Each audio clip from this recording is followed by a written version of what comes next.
నీ జీవం, ఇది మన సత్యం, ఇది కృప. దేవా స్తోత్రం. నాతో మాట్లాడినానా, నీ మాట నా నోట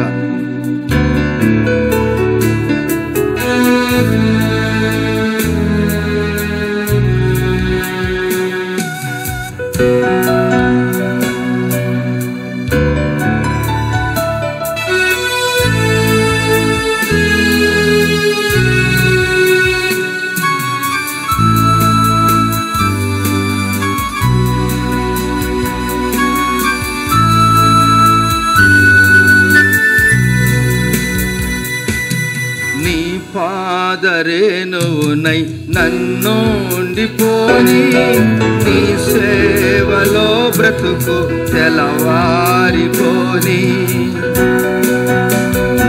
దేవా స్తోత్రాలయ్యా.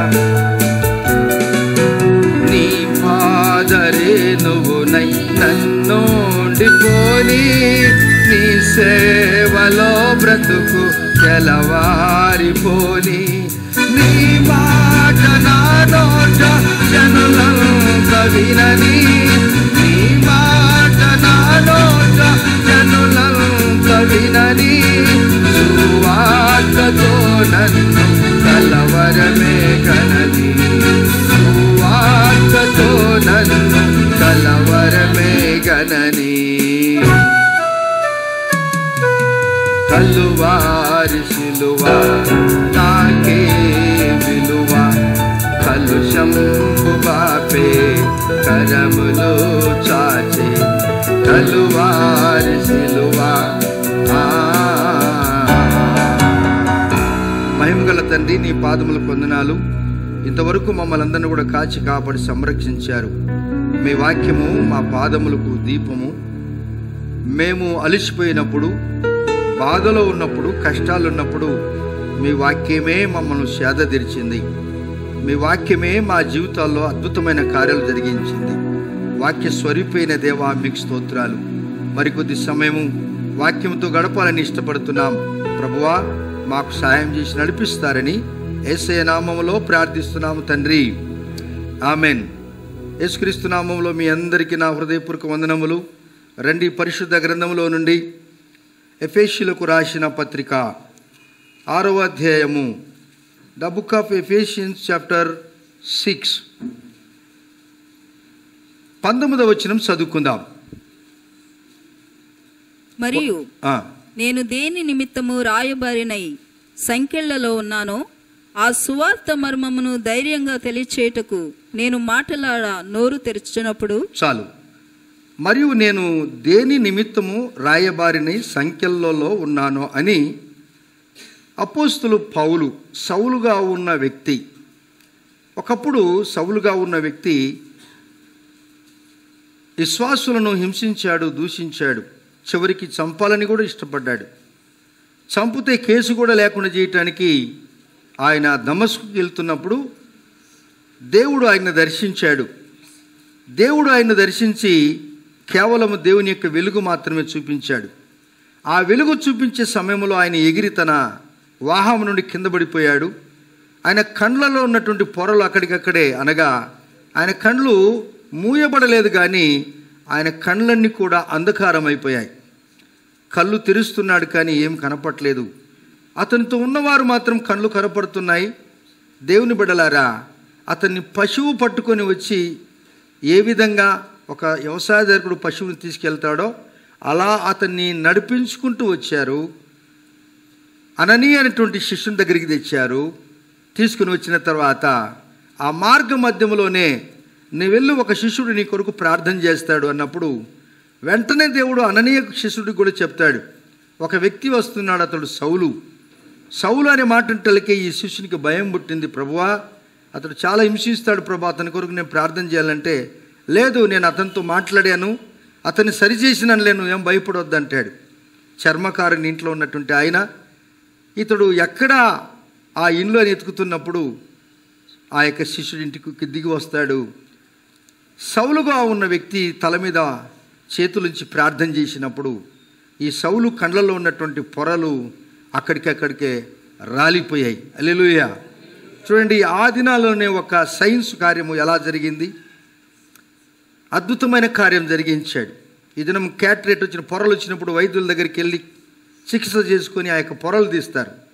ఆ దినము దేవుడు అపోస్తలుడు అననీయ అటువంటి శిష్యునికి పౌల్లో ఉన్నటువంటి పొరలు తీసివేయటానికి ఎటువంటి మిషనరీ పనిచేసిండో చూడండి.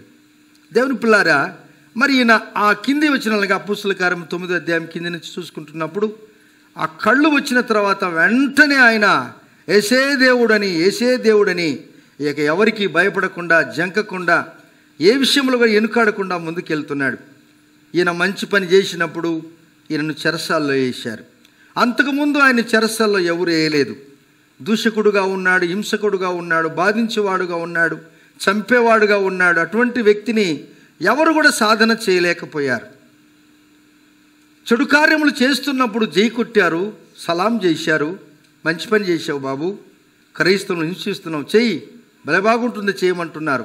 ఆ దినము ఉన్న నారు ఈ దినము కూడా ఉంది. క్రైస్తవులను హింసించాలని, క్రైస్తవులను కొట్టాలని, క్రైస్తవులను చెరసాల్లో వేయాలని, ఈ దేశంలో క్రైస్తవులు ఉండకూడదని, అసలు ఈ దేశము క్రైస్తవులది కాదని, ఈ దేశము అసలు క్రైస్తవుల దేశం కాదు, వేరే దేశం నుంచి వీరు వచ్చారని, వీరిని వెళ్ళగొట్టాలని వారు అనేక పర్యాలు చాలామంది భాషణ చేస్తున్నారు. పత్రికల్లో, టీవీలలో కూడా మనం వింటూ ఉన్నాం. అయితే వారు వెళ్ళగొట్టినంత మాత్రాన మనము వెళ్ళిపోయేది లేదు. ఎందుకనగా భారతదేశము నా మాతృభూమి, భారతీయులందరూ నా సహోదరులు. ఈ దేశంలో ఉన్న మనకు హక్కు ఉంది. మనం స్వతంత్ర పౌరులం. మనములను ఎవరు కూడా ఎల్లగొట్టని చేత కాదు. ఈ క్రైస్తవును అణిచివేయాలి, కొన్ని ఏళ్ల తర్వాత ఈ క్రైస్తవం ఉండకుండా తుడిచివేయాలని అనుకుంటున్నారు. అది వారి చేత కాదు, వారి చేతనే కాదు. హల్లెలూయా చెప్పండి. నువ్వెంత హింసించాలనుకున్నావో ఇంకో ఇది ఎక్కువ అవుతుంది. దేవుని బిడ్డలారా, దేవుడు చాలా గొప్పవాడు. ఇప్పుడు ఈ వ్యక్తిని చెరసాల్లో వేశారు. ఎవరిని వేశారు? పౌలుని చెరలేశారు. ఎక్కడ సబ్జెక్టు మీద అదే పేరు చెప్పాను. పౌలు చెప్పాను, అననీయ శిష్యుని పేరు, ఇద్దరి పేరు, ఇంకెవరు చెప్పలేదు. ఇప్పుడు మన కాన్సెప్ట్ అంతా, మన ఫోకస్ అంతా కూడా అపోస్తలుడు పౌలు, సౌలుగా ఉన్న వ్యక్తి పౌలు. అంతకుముందు ఆయన ఎలా ఉన్నాడనగా గొంగలి పురుగులాగా ఉన్నాడు. గొంగలి పురుగు బట్టల మీద ఉన్నదంటే ఆ బట్టలు వేసుకుంటే మనకు జిల అంతలెక్క జిలే, లేకపోతే నువ్వు పట్టుకున్నా కానీ నీకు జిలే. గొంగలి సీతాకోక చిలుక అయిన తర్వాత దాని రూపురేఖలే మారిపోతాయి. అలాగనే యేసుప్రభు వారు సౌలు జీవితంలో పౌలుగా మార్చినప్పుడు అతడు సీతాకోక చిలుకగా అందంగా కనపడుతున్నాడు.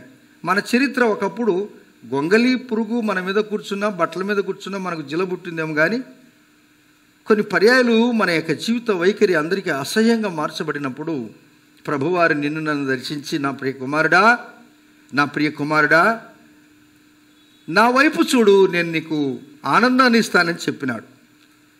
మన జీవితం ఆయన వైపు చూసినప్పుడు వెలుగు మనలో ప్రచురించినప్పుడు ఇక ప్రవచన వాక్యము మన నోట దేవుడు వినిపిస్తూ ఉన్నాడు. ఈయనను జైల్లో వేశారు. జైల్లో వేసినప్పుడు ఒక వ్యక్తి ఈయనకు మంచి పరిచయం అయ్యాడు. ఆ వ్యక్తిని గురించి చెప్తున్నాను ఈ దినం. ఆ వ్యక్తిని గురించి చెప్తున్నాడు. ఆ వ్యక్తి పేరు ఏం పేరు అనగా, చూడండి, చాలా అద్భుతమైన దైవ సందేశాలను మనం విందాం. ఈయన పేరు తుకికి. ఏం పేరండి? తుకికు.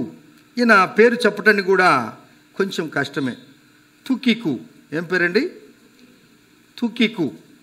ఈ తుకికు అంటే అర్థం ఏంటి అనగా అదృష్టవంతుడు. ఏం పేరండి?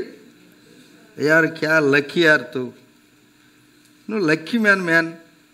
అమ్మా నువ్వు అదృష్టవంతురాలివమ్మా. అందుకే చాలామంది పాపం కుక్కలకు ఎక్కువ పేర్లు పెడుతుంటారు. ఇట్లాంటి హై ఏమంటారండి? హై లక్కీ అంటారు కదా, మంచిది. వాళ్ళ పేర్లు ఉంటాయి, భాష ఉంటాయి. కొందరు భార్యాభర్తలు కూడా మంచి పేర్లు పెట్టుకొని పిలుస్తుంటారు.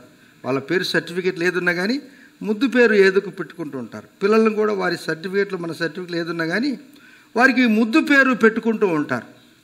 పురులారా, మరి ఈయన తుకికు ఏం పేరండి? ఒకసారి మళ్ళీ నాకు చెప్పండి, మీరు ఆ నాలుగు సడలింపాలి. తుకికు అంటే అదృష్టవంతుడు. ఏమండి? ఇప్పుడు మీరు అదే ఎఫెసీయులకు రాసిన పత్రిక 6వ అధ్యాయం 21వ వచనం చదవండి. 6:21. మీరును నా క్షేమ సమాచారం అంతయు తెలుసుకొనుటకు ప్రియ సహోదరుడును ప్రభువునందు నమ్మకమైన పరిచారకుడును అయిన తుకికు నా సంగతులన్నీ మీకు తెలియచేయును. అమ్మా, చెరసాల్లో ఉన్నటువంటి ఈ వ్యక్తి ఎవరు? అపోస్తలుడు పౌలు చెరసాల్లో ఉన్నాడు. అపోస్తలుడు పౌలు చెరసాల్లో ఉంటే ఎక్కువ విషయాలు తుకికుకు తెలిసినాయంట. ఎక్కువ విషయాలు ఎవరికి తెలిసాయి? ఇప్పుడు చెరసాల్లో అపోస్తలుడు పౌలుకి ఎందుకు వెళ్ళాడు? ఎవరిని కొట్టాడా, తిట్టాడా? సేవ నిమిత్తం వెళ్ళాడంటే మంచి పని. సువార్త, శుభవార్త, సువాసన, దుర్వాసన కాదు, సువార్త చెబుతూ ఉన్నప్పుడు ఆయన్ని హింసించారు వారందరూ. అందుకే నేను మిమ్మల్ని, ఆయన సంఖ్యలలో ఉన్నాడు. ఇప్పుడు ఈ విషయాలన్నీ తన మనసులో, అపోస్తలుడు పౌలును మనసులో ఉన్నటువంటి బాధంతా కూడా ఈ ఎఫెసు సంఘాన్ని గురించి మాట్లాడుచు ఆయన తుకికు చెప్పాడని. ఇప్పుడు సంఘములో చాలామంది, అయ్యో అపోస్తలుడు పౌలు అంటే మాకు చాలా ఇష్టము, అపోస్తలుడు పౌలు గారంటే మేము ఇష్టపడతాం, ఆయన బోధనంటే మాకు చాలా ఇష్టము, ఆయన వ్యక్తిగత జీవితం మాకు చాలా ఇష్టము, ఆయన మాట తీరు చాలా ఇష్టము, ఆయన చాలా మంచివాడు, ఆయన చాలా తగ్గించుకున్నవాడని ఎఫెసు సంఘము అపోస్తలుడు పౌలు గురించి పొగుడుతూ ఉన్నప్పుడు ఉన్నట్టుండి అపోస్తలుడు పౌలు జైల్లో ఉన్నాడు, చెరసాల్లో ఉన్నాడు, సంఖ్యలలో ఉన్నాడు. ఇప్పుడు సంఘమంతా కూడా గలిబిలైపోయింది. అయ్యో మా పాస్టర్ గారు, అయ్యో మా సేవకుడు, అయ్యో మా బోధకుడు చెరసాల్లో ఉన్నాడు అనే మాట ఎఫెసు సంఘానికి ఉన్నట్లుగా మీకు దేవుని సేవకుల పట్ల మంచి అభిప్రాయం కలిగి ఉండాలి. దేవుని బిడ్డలారా, ఒక పాస్టర్ గారి యొక్క సాక్ష్యం కూడా బాగుండాలి. వాక్యం బోధిస్తున్న నేను కూడా ఎవరితో కూడా మీరు నన్ను ఏలిబెట్టి చూపించకుండా నేను అనుదినము నా జీవితాన్ని శిలువ దగ్గర నలుగగొట్టుకొని దాన్ని పొడి చేసి, దాన్ని చూర్ణము చేసి, మెత్తన చేసి దేవుని యొక్క పాదముల దగ్గర నేను గోజాడినప్పుడే ఈ లోకములో నేను క్రీస్తుకు మహిమ తెచ్చువాడిగా, నా క్షేమము నేను కోరుకునేవాడిగా, నా పిల్లలు, నా భార్య కూడా నాకు ఎటువంటి భర్త దొరికినాడు, పనికిరానివాడు దొరికినాడు అనే మాట వారితో నేను అనిపించుకోకుండా నేను సేవ చేయాలి. అది దేవునికి ఇష్టమైనటువంటి సేవ, దేవునికి అంగీకారమైనటువంటి సేవ, సమాజానికి క్షేమం ఇచ్చే సేవ. ఈ విషయానికి ఎవరైనా, ఇటువంటి మంచితనానికి ఎవరైనా కానీ చెరసాల్లో వేసినా, సంఖ్యల్లో బిగించినా, భోజనం లేకపోయినా, మన కొట్టినా, ఏమైనా కానీ పర్వాలేదు, దేవుని కొరకు జీవించాలనేదే ఒక దైవజనుని యొక్క మంచి సాక్ష్యము. దేవుని బిడ్డలారా, అందు నిమిత్తమే మన పితరాదులు కొత్త నిబంధనలో కానీ పాత నిబంధనలో కానీ ఎంతోమంది హతసాక్షులైపోయారు. దేవుని కొరకు హతసాక్షులైపోయారు. మన యొక్క పీరియడ్లో కూడా చాలామంది దేవుని కొరకు హతసాక్షులైపోయారు. ఎంతోమంది సువార్త చేస్తున్నప్పుడు విశ్వాసులతో, సంఘములతో కలిసి దైవజనుడు వీధిలో ఎక్కడికి వెళ్ళినప్పుడు యవనస్తులు ఎగిరి తంతున్నారు, వెనక తంతున్నారు, రాడ్స్ పట్టుకొని కుక్కను కొట్టినట్టు కొడుతున్నారు. కానీ వారిని తిట్టలేదు, కొట్టేవారిని శపించలేదు, ప్రేమను చూపించాడు. ఇప్పుడు నా గురించి సమాచారము ఎవరికి తెలుస్తుంది ఎక్కువగా అంటే, నా మనసు ఎరిగిన వానికి ఎక్కువ సమాచారం తెలుస్తుంది. హల్లెలూయా. యేసయ్య మనసు నీకు తెలిసి ఉంటే నీకు ఎక్కువ సమాచారం తెలుస్తుంది. ఆయన మనస్సు నీకు రావాలి. ఆయన మనస్సు నీకు వచ్చినప్పుడు అపోస్తలుడు పౌలు జైల్లో ఉండి అంటున్నాడు, ఏమంటున్నాడంటే, నా గురించి మీకు ఎక్కువ తెలుసుకోవాలంటే నా ప్రియ సహోదరుడు అనగా ఒకే ఉదరములో పుట్టినవాడు ఎవరు అనగా సహోదరుని యొక్క ప్రేమ నీకు ఉండాలి. యేసు ప్రభు వారు మన అందరికీ, స్త్రీలకైనా పురుషులకైనా, నేను మీకు పెద్ద అన్నను అన్నాడు. ఏమన్నాడండి? అన్న అనేవానికి బాధ్యతలు ఉంటాయి. దేవుని బిడ్డలారా, బాధ్యత కలిగిన వాడే నిజమైనటువంటి సహోదరులు. భారము లేకపోతే నిన్ను సహోదరులు ఎట్లంటారు? శత్రువు అనొచ్చు, లేకపోతే వేరే వారివండి మీరు అనొచ్చు. వారు ఎవరో మాకు తెలియదండి అనే మాట వస్తుంది. నిజముగా నీలో దేవుని యొక్క జ్ఞానము నీలో ఉన్నట్లయితే సంఘం పట్ల నీకు భారము బాధ్యతలు నీకు అప్పగిస్తాడు యేసు ప్రభు వారు. అందుకే నా నుండి నీకు ఎక్కువ సమాచారం రావాలి అంటే, ఓ మై డియర్ సంగమా, మీరు నా ప్రియ సహోదరుడు ప్రభువునందు నమ్మకమైన వాడు. తుకికి ఎటువంటి వాడనగా అపోస్తుల పౌలుకు సహోదరుడు లేక తమ్ముడు, ఒకటే ఉదరములో పుట్టినవాడు, ఒకే అమ్మ చనిపాలు తాగినవారు. అటువంటి ప్రేమ గనుక నీకు ఉన్నట్లయితే మన పెద్దన్న ప్రభు అయిన యేసుక్రీస్తు వారు నీ మీద బాధ్యత వహిస్తాడు. Praise the lord. హల్లెలూయా. నీ కుటుంబ వ్యవస్థలో, నీ వ్యక్తిగత జీవితంలో, నీ ఉద్యోగములో, నీ వ్యాపారములో మన పెద్దన్న యేసయ్య జోక్యం చేసుకొని నీ అవసరతలు అక్కర్లు తీరుస్తాడు. ఈ తుకికి అపోస్తుల పౌలుకు సహోదరుడుగా ఉన్నాడు, నమ్మకంగా ఉన్నాడు. ఎలా ఉన్నాడండి? తుకికి ఉన్నాడు, నమ్మకమైన వాడు. ఆయన తన వాడు చెప్తున్నాడు, ఎక్కడ జైల్లో నుంచి చెప్తున్నాడు ఈ మాటలు. నమ్మకము అనేది చెడిపోతే మరలా మనం సంపాదించుకోలేం. డబ్బులు సంపాదించుకోవచ్చు కానీ నమ్మకం సంపాదించుకోలేం. బాగా గుర్తు చేసుకోవాలి దేవుని బిడ్డలారా. నోహు గారు, నోహు తాత, మనందరికీ తాత పెద్దోడు. ఎవరు? నోహు గారు. నోహు అంటే ఏంటి? అర్థం ఏంటి? నెమ్మది. చూడండి, యేసు ప్రభువును అన్నాను, నోహుని ఏమన్నాను? నోహు కూడా దేవుడు పెద్దవాడే. దేవుడు పెద్దవాడు కదా, పెద్దన్నతో పోల్చుకోవచ్చు. మన పెద్దన్న బా ఎంత పెద్దవాడంటే ప్రపంచానికి అన్న లాంటి వాడు. Praise the lord. మన అక్కర్ల అవసరాలు తీర్చువాడు. నోహు తాత పడవ గడుతున్నప్పుడు ప్రతి భూజంతువులో, ఆకాశ పక్షులలో, జలచరములలో పోతు పెంటిని అన్నిటిని తీసుకున్నాడు. కరెక్ట్ కదా? అన్నింటిని తీసుకున్నప్పుడు అందులో పోతు పెంటి కాకులను కూడా రెండింటిని వేసుకున్నాడు. బుట్టలు కాదు, పడవలో కాకుల్ని ఎవరు పట్టుకుని బుట్టలు వేసుకోరు. 2 పావురాలను కూడా వేసుకున్నాడు, పోతు పెంటిని వేసుకున్నాడు. సరే, ఇప్పుడు మీరు ఆదికాండము 8వ అధ్యాయము 9, 10 వచనాలు చదువుకుందాం. ఆదికాండము దగ్గరికి వెళ్దాం ఒకసారి. ఆదికాండము 8వ అధ్యాయము. నీళ్లు భూమి అంతటి మీద నున్నందున తన అరకాలు నిలుపుటకు దానికి స్థలము దొరకలేదు కనుక ఓడలోనున్న అతని యొద్దకు తిరిగి వచ్చెను. అప్పుడు అతడు చెయ్యి చాపి దాన్ని పట్టుకొని ఓడలోనికి తీసుకొనెను. చాలండి.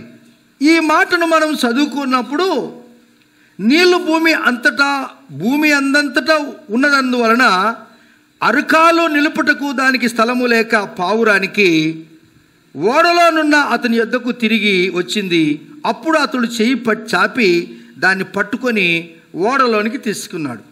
చూడండి, ఇది తిరిగి వచ్చిందంటే దీనికి నమ్మకం ఉంది. దేనికి? పావురానికి. దీని నమ్మకాన్ని ఈ దినాల్లో చాలామంది పావురాన్ని ఏం చేస్తున్నారు? వ్యాపారంగా చేస్తున్నారు. పిల్లలు ఆటలు బెట్టింగ్ పెడుతున్నారు. అవునా? ఏమండి? ఈవెన్ మీ ఇంట్లో సాకిన ఆ పావురాన్ని తీసుకెళ్ళి బెంగళూరులో ఇడిచి వస్తే అది మీరు ఇంటికి రాకమునిపై ఇంటికి వచ్చేస్తుంది. హల్లెలూయా. అంత నమ్మకమైన పక్షి అది.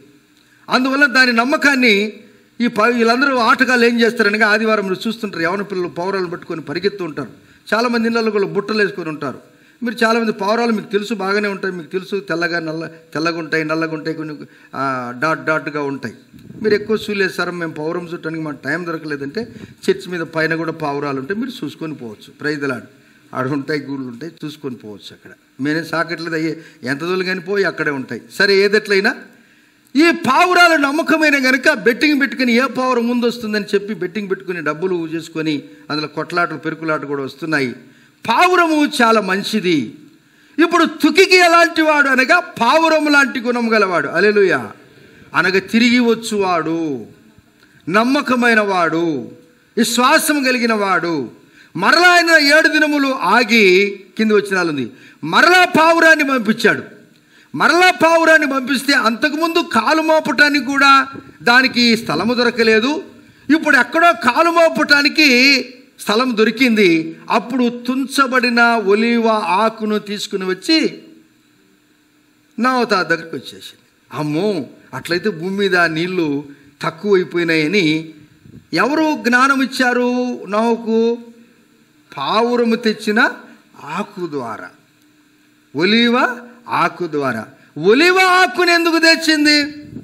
అనేక చెట్లు చేమలు ఉన్నాయి కదా. ఒలీవ ఆకేంటనగా దేవుడు ఈ ప్రపంచాన్ని మరలా సజీవంగా చేయబోతున్నాడు. ఒలీవ దేనికి సాదృశ్యము అనగా సజీవత్వానికి సాదృశ్యము. ఒక పరిశుద్ధాత్మ దేవుడుగా పావురము అక్కడ ఉండి నోవహు విడిచిపెట్టినప్పుడు తిరిగి వచ్చింది. మరలా నెక్స్ట్ తర్వాత పోయినప్పుడు కూడా వస్తూ ఏం తీసుకుని వచ్చిందనగా ఒలీవ ఆకుని తీసుకుని వచ్చి తన నోట్లో ఉన్నప్పుడు చూసి నోవహు అంటున్నాడు, భూమి మీద నీళ్లు కాస్త తగ్గిపోయినాయని అనుకుంటున్నాడు. దేవుని బిడలారా, మీ గుణం ఎటువంటిది ఉండాలనగా పావురము లాంటి గుణం ఉండాలి. ఏ గుణం ఉండాలండి? మీరు నోట ఏం చెప్తే అదే జరుగుతుంది. మీ గుణం ఎలా ఉండాలండి? ఆ పావురము లాంటి గుణము, నమ్రతైనటువంటి గుణం. యేసుప్రభు వారు పుట్టినప్పుడు ఒక ఆనవాయితీ ఉండేది. మందిరానికి వెళ్ళినప్పుడు గొర్రె పిల్లలు కానీ పావుర పిల్లలు కానీ ఏదైనా తీసుకుని పోవాలి. ఆ దినాల్లో యోసేపు మరియమ్మలు అంత డబ్బు పావురానికి పెట్టుకోకుండా ఒక చిన్న 2 గువ్వ పిల్లలను తీసుకుని వచ్చి యెరూషలేము దేవాలయానికి వెళ్ళారు. అయ్యా, ఇదిగో మాకు పిల్లవాడు పుట్టాడు, ఈ గువ్వలు లేక పావురం 2 విధాలుగా మాట్లాడచ్చు. అయ్యా, ఈ తెచ్చామని అక్కడ బలేర్పించినట్టుగా మనం చూస్తున్నాం. దేవుని బిడ్డలారా, నువ్వు దేవుని యొక్క మందిరానికి వెళుతున్నప్పుడు పావురం వలె ఏదో ఒకటి తీసుకొని వచ్చినట్టుగా యేసుప్రభు వారి తల్లిదండ్రులు ఏ విధంగా దేవాలయానికి వెళ్ళినప్పుడు ఒట్టి చేతులతో పోకుండా ఏమో ఒకటి తీసుకొని వచ్చినట్లుగా నువ్వు తప్పకుండా దేవుని సన్నిధిలో అలా వస్తే యేసయ్య నిన్ను దీవిస్తాడు. నిన్ను హస్తాలతో ఒట్టి చేతులతో ఆయన నిన్ను పంపడు. నువ్వు ఎంత దేవుని కొరకు కార్యం చేస్తే అంతగా చేస్తాడు. జైల్లో అపోస్తులు పౌలు ఉన్నాడు, జైలు బయట తుకికి ఉన్నాడు, సంఘం కూడా అక్కడ ఉంది. సంఘము ఆయన గురించి బాధపడుతున్నారు, ఏడుస్తూ ఉన్నారు. కానీ తుకికి మాత్రము అన్ని విషయాలు తెలుపుతూ ఉన్నాడు. ఇప్పుడు మీరు తుకితో మాట్లాడండి. చూడండి, రండి. నీవు మీకు ఆయన తెలియజేయను. 22వ వచనంలో, మీరు మా సమాధానము తెలుసుకొనుటకు అతడు మీ హృదయములను, మీరు మా సమాచారము తెలుసుకున్నట్టుకు అతడు మీ హృదయములను ఓదార్చుటకు అతనిని నేను మీ యొద్దకు పంపుచున్నాను. తుకికి ఎటువంటి వాడు అనగా సమాచారాన్ని ఇచ్చేవాడు. ఓదార్చువాడంటే ఇతనికి తల్లి లాంటి గుణము కూడా ఉందంట. తుకికి ఎటువంటి గుణం ఉందండి? అంటే ఓదార్చేది ఎవరండి? ఎక్కువ అమ్మ నాన్న ఓదారుస్తారు. ఒకవేళ మనకు ఎవరైనా మనలో ఉన్నట్టుండి అమ్మ నాన్నలు వెళ్ళిపోయారు, లేక వెళ్ళిపోతారేమో తెలియదు, కానీ అమ్మలను సృష్టించిన దేవుడు మనతో ఎప్పుడు ఉంటాడండి. ఆమేన్. అమ్మలను సృష్టించిన దేవుడు ఎప్పుడు మనకు ఉంటాడు. ఆయన మనల్ని ఒకరి తల్లి ఒకరిని ఆదరించినట్లుగా నేను మిమ్మల్ని ఆదరించేదను, మీరు యెరూషలేములోనే ఆదరింపబడెదరని యెషయా గ్రంథము 66వ అధ్యాయం 13వ వచనంలో రాయబడి ఉంది. దేవుని బిడ్డలారా, అపోస్తుల పౌలుకు స్నేహితులు అనబడిన వారు ఎటువంటి వారనగా, ఒకటి సోదరుడు, రెండవది నమ్మకమైన వాడు, మూడవది ఏం చేసేవాడని సమాధానము పంపించేవాడు, సమాధానముగా ఆదరించువాడు. ఇటువంటి వ్యక్తిని మీరు స్నేహితులుగా కలిగి ఉన్నారా? మీకు చాలామంది స్నేహితులు ఉంటారు. అన్నట్లు మీరు స్నేహితులు స్నేహం చేస్తున్నారు, వారు మీ నుండి ఏమి ఆశపడుతున్నారు? మీ గురించి మంచి క్షేమం కోరేవారు ఉన్నారా? చెడు కోరేవారు ఉన్నారా? చెడు కోరేవారు ఉన్నట్లయితే అట్టి వారితో కాస్త మీరు దూరం కండి, లేకపోతే మీరు వారిని మార్చండి, లేకపోతే వారే మిమ్మల్ని మార్చివేస్తారు. ఐదర్ దిస్ ఆర్ దట్, అదో లేకపోతే ఇది జరుగుతుంది. నీ మంచి కోరేవాడితో నీవు సహవాసము చేస్తే నీకు మేలు. నీ క్షేమం కోరని వానికి నువ్వు దూరంగా ఉండాలి. రండి, ఇక్కడ మనం గమనిస్తున్నటువంటి మాటలను మనం చూస్తున్నప్పుడు రండి, ఇప్పుడు ఎఫెసీయులకు రాసిన పత్రిక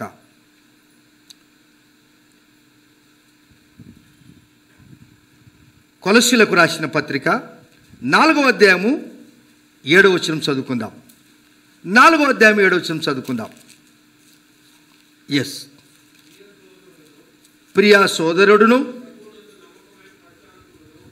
ప్రభువునందు నమ్మకమైన పరిచారకుడంట. ఇక్కడ మనం ఏం చూస్తున్నాం? మరొకటి, పరిచారకుడు అంటే ఎవరికో ఎవరో ఒక ఆయన అధికారి ఉన్నాడు అని అర్థం. చూసారా, ఈయన నెంబర్ 1 అపోస్తల పౌలుకు సోదరు లాంటి వాడు. నెంబర్ 2 ఎటువంటి వాడు అనగా, ఎటువంటి వాడండి? నమ్మకమైన వాడు. 3వది ఆదరణ కలిగించువాడు. 4వ మాట ఏంటండి? పరిచారకుడు. ఎప్పుడు మనం గొప్పవారు అవుతారంటే మీరందరూ పరిచారకులు కావాలి. Praise the lord. Including me, నన్ను కలిపి నేను మాట్లాడుతున్నాను. నేను బాస్గా ఉండకూడదు, నేను గొప్పవాడిగా ఉండకూడదు, నేను ఎప్పుడు పరిచారకుడుగా ఉండాలి. అలాంటి వారు ఈ భూమి మీద స్థిరంగా నిలిచిపోయారు. అలాంటి వారి యొక్క పేరు ప్రఖ్యాతులు కాలుస్తున్నాయి.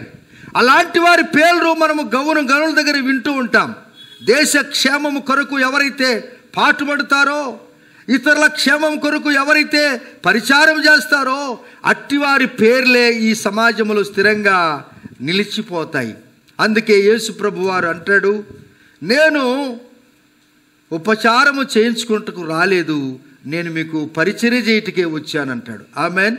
యేసు ప్రభు వారికి ఉన్నటువంటి గుణము జైల్లో చెరసాల్లో ఉన్నటువంటి అపోస్తలు పౌలుకు ఉంది, ఇక్కడ తుకికి కూడా ఉంది. ఈ మాటలు వింటున్న మనకు కూడా ఇటువంటి స్వభావం వచ్చినప్పుడే మనము దేవునికి ఇష్టంగా జీవిస్తాం. Praise the lord. హల్లెలూయా. ఇప్పుడు ఎవరు కూడా బాసుగా ఉండకూడదు ఎక్కడైనా కానీ. ఏమండి, ఒక చిన్న పనైనా చేయటానికి నేను ఇష్టపడుతూ ఉంటాను. నా మట్టుకు నేను ఒక చిన్న పనైనా కానీ చేస్తాను. కానీ నువ్వు ఎప్పుడే కానీ నువ్వు అది చెయ్యి, నువ్వు ఇది చెయ్యి, నీకు అవకాశం ఉంటే నువ్వు కూడా చెయ్యి పని. నువ్వు ఒక గొప్పవాడివి కావాలి అంటే వారి ముందర నువ్వు ఆ పని, చిన్న పని చేస్తే, నా సారే ఈ పని చేసినప్పుడు నేను ఎందుకు చేయకూడదంటే జ్ఞానం అతనికి రావాలి. అటువంటి జ్ఞానవంతుడు లేకపోతే వాడిని నువ్వు ఉద్యోగంలో పెట్టుకున్నట్టు కూడా వ్యర్థమే. ఒక బాస్ పని చేస్తున్నాడు, నువ్వు ఊరికే లాట్ షాప్ లాగా నువ్వు కూర్చుంటే పని ఎలా జరుగుతుంది? నీకు వచ్చిన జీతము, ఆ జీతము కొరకు నువ్వు పని చేస్తే కుదరదు. కానీ అక్కడున్నటువంటి ఆ ఇన్స్టిట్యూట్ను, ఆ ఎడ్యుకేషన్ సెంటర్ను, నువ్వున్న సంఘాన్ని నువ్వు డెవలప్ చేయాలి. అప్పుడే దేవుడు అంటాడు, వీరు సమాజ సేవకులు అంటారు. దేవుని బిడ్డలారా, క్రీస్తులో సేవ చేయటం వేరు, వేరు విధముగా సేవ చేయటం వేరు. చాలామంది మనకంటే ఎక్కువ సేవ చేసేవారు ఉన్నారు. కానీ అది క్రీస్తులో లేకపోతే అదంతా కూడా వ్యర్థమవుతుంది. దేవుని బిడ్డలారా, అందుకే సేవ చేసేవారుగా ఉండాలి, మనము గిన్నె అందించేవారుగా ఉండాలి, మనము బల్ల దుడిచేవారుగా ఉండాలి, మనము అధికారి దగ్గర మనము సావధానంగా నమ్మకంగా జీవించాలి. అధికారిని ఉల్టా పుల్టా మాట్లాడకూడదు. యజమానుని మీకు లోబడి జీవించినప్పుడు, యజమాడు తగు కాలంలో నీకు ప్రమోషను వచ్చినప్పుడు, ఎంతమంది నీ మీద విరుద్ధంగా వచ్చినప్పుడు దేవుడు అంటాడు, ఆ దినాన్ని జ్ఞాపకం చేసుకుంటాడు. నువ్వు చేసిన పరిచర్య, నువ్వు చేసిన ధర్మ కార్యములు, నువ్వు ప్రభువారు కురిసిన కార్యములు, కఠినమైనటువంటి అధికారులతో కూడా దేవుడు మాట్లాడి ఆ బిడ్డ పక్షంగా నువ్వు న్యాయం తీర్చు, ఆ బిడ్డ యొక్క అప్లికేషన్ మీద నువ్వు సంతకం పెట్టు అని ఎవరు చెప్తారో తెలుసా? పరిశుద్ధాత్మ దేవుడు చెప్తాడు. తుకికి ఉన్నటువంటి ఆ యొక్క గొప్ప భాగ్యం మనం సంపాదించుకుందాం. చెరలో ఎంతోమంది, అలనాడు అపోస్తలుంటి పౌలు ఉన్నాడు, ఈ దినము ఎంతోమంది జైల్లో లేరు, కానీ ఇంటిలోనే జైల్లో ఉన్నట్టుగానే అనిపిస్తూ ఉంటుంది కొందరికి. ఎందుకబ్బా ఈ పరిస్థితి? నేను బ్రతుకుట కంటే చచ్చుట మేలు కదా, ఎన్ని పనులు చేసినా కానీ నాకు కలిసి రావటం లేదు, ఇక చనిపోతేనే బాగుంటుంది అని అనుకుంటున్నారా? గుర్తు చేసుకోండి, తుకికు ఉన్నటువంటి స్వభావం కలిగినటువంటి వ్యక్తులు ఎవరో నీ కొరకు ప్రార్థన చేస్తున్నారు. అందుకే దేవుని పిల్లలటి మనము పరిచారకులుగా ఉండటానికి ప్రార్థన చేయాలి. Amen, amen. నేను అప్పుడప్పుడు కొన్ని మీటింగ్కి వెళ్తుంటాను, గొప్ప గొప్ప వారి మీటింగ్కి వెళ్తాను. అక్కడ పరిచారం ఎవరు చేస్తారంటే ఎవరో పనిబాట లేని వారు కాదు. అక్కడ డాక్టర్లు, ఇంజనీర్లు, సైంటిస్టులు వారందరూ వంట చేస్తారు. దేవుని పిల్లరా, వారి ఇంట్లో లాగ్ చేస్తారు. ఆ లాగ్ తెచ్చి దైవజనికి ఇస్తారు. ఎవరైతే దూరదేశం నుంచి వస్తున్నారో వారింటిని వాళ్ళకి ఆ 4 రోజులకు పరిచర్య పెడతారు. వారు ఎంత పని చేస్తారంటే వారిని మీరు పొరపాటున కదిలించి మాట్లాడంటే, సార్ మీరు ఏం చేస్తారు, ఎక్కడ ఉంటారని అడగండి, ఆయన మెల్లగా చెప్తాడు, నేను సీనియర్ డాక్టర్నండి అంటాడు. అయిపోయి మనకేం పోతుంది అప్పుడు? చెప్పరు, ఏం పోతుందండి? ఇంకొక ఆయన మీరంటే ఆయన అంటాడు, నేను ల్యాండ్ లార్డ్ని అంటాడు. ఆ మనిషి ఏం నేర్చుకున్నాడు అనగా పరిచర్య నేర్చుకున్నాడు. యేసుప్రభు వారు ఏం పరిచర్య చేశాడు బాబు అని మీరు అంటారా? ఆహా, అలా అంటున్నారా? చివరికి నీ కాళ్ళు, నా కాళ్ళు, మనందరి కాళ్ళు కడిగాడు. నీకు ఎంత కలిగినా, నువ్వు ఎంత కలిగినా, ఆరంభ దినాల్లో నీ పని కొరకు నువ్వు ఎంత విధేయుడుగా జీవించావు కదా ఆ యజమానుని దగ్గర. ఆ సారు వస్తున్నట్టు సారొచ్చాడు అన్నావు కదా. అలా నువ్వు జీవించినట్లయితే జీవితకాలం అంతా ప్రభువారు నీ విధేయతను ఆయన గుర్తుపెట్టుకుంటాడు. విధేయతకు అర్థం చెప్పిన వాడే మన ప్రభు అయిన యేసుక్రీస్తు వారు. అవిధేయతను తీర్చివేశాడు, విధేయతకు ఎక్కువ ప్రాధాన్యత ఇచ్చాడు. తుకికిని మనం ఎందుకు తెచ్చాము ఇక్కడ? తుకికు ఉన్నటువంటి స్వభావము, చెరసాల్లో ఉన్నటువంటి అపోస్తులకు ఉన్నటువంటి స్వభావము కలిగిన వాడు. నీ కుటుంబంలో జైల్లో ఉన్నట్టే కష్టాలలో సంఖ్యలు వేసినట్లే ఉన్నావా? నీ కొరకు నమ్మకమైనటువంటి తుకికు అనిట ఆయన ఎవరో ప్రార్థన చేస్తున్నాడు. బ్రదర్ మీరు ఎలా ఉన్నారు, బాగున్నారా? చాలా రోజులైంది బాబు, ఎక్కడ కనపడలేదు. అమ్మా నువ్వు ఎక్కడున్నావు? ఆ స్వభావము దేవుడు తుకికి లాంటి వారికి ఇచ్చాడు. తుకికి అదృష్టవంతుడు, భాగ్యవంతుడు. ఆ భాగ్యము నీలో స్రవించటానికి ఆయన ప్రయత్నం చేస్తున్నాడు. తదుపరి చూడండి, నాతో సేవని గురించి మాట్లాడినాం. చివరి మాట పంచుకొని మనం ముగించుకుందాం. తుకికును ఎక్కడికి పంపాడు? రండి మీరు 4వ అధ్యాయము 12వ వచనం, అనగా కొలస్సీలకు రాసిన పత్రిక. మీలో ఒక్కడును క్రీస్తు యేసు దాసుడైన ఎపఫ్రా మీకు వందనములు చెప్తున్నాడు. అక్కడ 12వ వచనంలో తుకికును నేను ఎక్కడికి పంపుతున్నానగా ఎఫెసుకు పంపుతున్నాను అనే మాట రాయబడి ఉంది. అనగా ఎఫెసులకు 12 అంటాడు, ఎక్కడ ఒక మాట రాయబడి ఉంది. ఆ మాటను మాట్లాడతాడు ఆయన, నేను ఎఫెసుకు పంపుతున్నాను ఆయన అంటాడు. ఎఫెసు సంఘమును మన గురించి ఒకసారి మీరు నేరుగా ప్రకటన గ్రంథం దగ్గరికి రండి. ఒకసారి మీరు ప్రకటన గ్రంథము 2వ అధ్యాయము 1వ వచనములో చదువుకున్నప్పుడు ఎఫెసులో ఉన్న సంఘపు దూతకు ఇలాగు రాయము, 7 నక్షత్రములు తన కుడి చేత పట్టుకొని 7 దీపస్తంభముల మధ్య సంచరించువాడు చెప్పు సంగతులేవనగా, నీ క్రియలను, నీ కష్టమును, నీ సహనమును నేనెరుగుదును. నీవు దుష్టులను సహింపలేవనియు అపోస్తులుల కాకయే తాము అపోస్తులమని చెప్పుకొని వారిని పరీక్షించి వారు అబద్ధికులని నీవు కనుగొంటివనియు నీవు సహనము చాలండి అమ్మా. ఇక్కడ ఎఫెసు సంఘానికి ఏ సిటీ ఆఫ్ ఆసియా మైనర్, ఒక చిన్న కంట్రీ అది. అక్కడికి అపోస్తుల పౌలు తుకికును పంపిస్తాడు. ఈ ఎఫెసు సంఘం ఎలాంటిదంటే ఇప్పుడు చదివబడినటువంటి మాటలు అలాంటి కలిగినటువంటి మంచి సంఘము. మీరు వెళ్తున్న సంఘము మంచిదై ఉండాలి. మీకు దైవజనుడు చెప్తున్న వాక్యము ఆ దైవజనుడు ఒక మాదిరికరంగా ఉండాలి. దైవజనుడి కుటుంబం కూడా ఒక మాదిరికరంగా ఉండాలి. దేవుని చట్టం. కొన్ని పర్యాయాలు దైవజనురాలు బాగానే ఉంటారు, కానీ పిల్లలు అపవాది చేతులు చిక్కుకొని ఉంటారు. కొందరు పిల్లలు బాగుంటారు, తల్లిదండ్రులు బాగా ఉండరు. కానీ నువ్వు ఎన్నుకునేది ఏది ఉండాలనగా సాక్ష్యము కలిగినటువంటి సంఘములో నువ్వు ఉండాలి.